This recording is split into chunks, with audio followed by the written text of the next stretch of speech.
Yesterday, it was the verdict.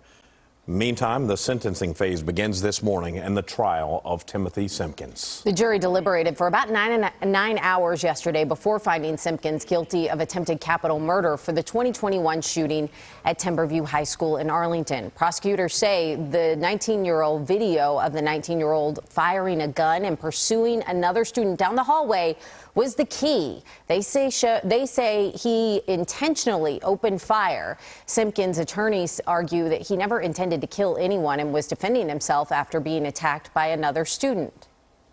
That Timothy Simpkins is a killer. He is a cold-blooded killer. If he wanted to kill him, he could have. And you know it. Don't let the state of Texas play in your face. So 2 students and a teacher were shot. Simpkins faces 5 to 99 years or life in prison. All right, it's 6:04. Joining us now, former Dallas Assistant District Attorney Haim Vasquez. Haim, bottom line, they deliberated for, 9 hours. Yeah. Why did they come to the verdict they came to, in your opinion?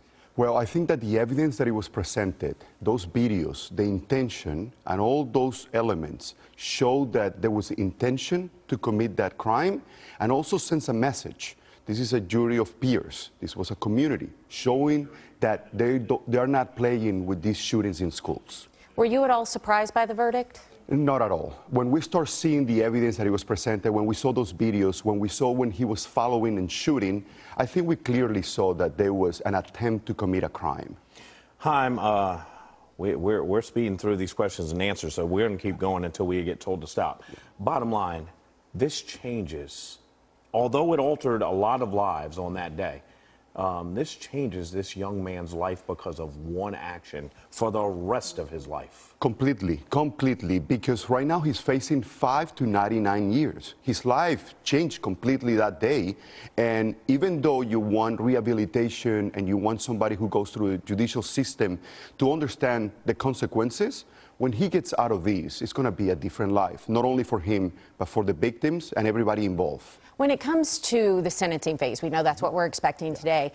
Do you think that the video showing him being beaten will factor at all into the judge's decision as to how long this young man will receive behind bars? Yeah, I think so. Also because when we see the sentencing, it's a totally different trial where many things can come in. Also, the prosecutors will be able to bring evidence from the past, other actions, anything that is not related to this crime that cannot enter in the first part of the trial now will enter. Haim, what's the biggest, even with your legal cap and non-legal cap, what's the biggest message this sends to young people? Because clearly, the way the story was described, he was getting beaten up violently. Yes. But then he did an action by going out with that gun into the hallway and firing shots. That's not the way you handle. Yeah. What's the biggest message? Well, Keith, you bring a good point. He claimed self-defense, but the self-defense was not accepted because, yes, he was beat up. He went through a difficult path. It's going on. Many kids in school are bullied.